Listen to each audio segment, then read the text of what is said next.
Ako'y naririto, nagbabanat ng buto sa mainit na syudad sa bansa ng Arabiano. Anong hirap talaga ang kumita ng pera. Nakapal ang iyong kamay, masusunog pa ang kulay. Sa aking pagtulog ang laging iniisip.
Sabihin mo kung ano ang gagawin, at ako ay umuwi.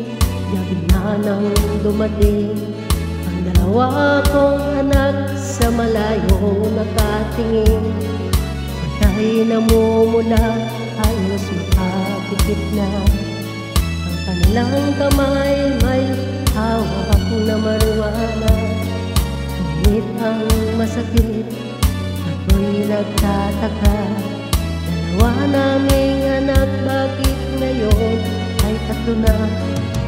Mahal kong asawa, may kasama na siyang iba. Anong lupit naman, dala pa ang aking pera. Napagkasakit, Kuya Eddie, ang sinabi ng aking buhay. Napakasakit, Kuya Eddie, sabihin mo kung ano ang gagawin. Napakasakit, Kuya Eddie, ang sinabi ng aking buhay. Napakasakit, Kuya Eddie, sabihin mo kung ano ang gagawin.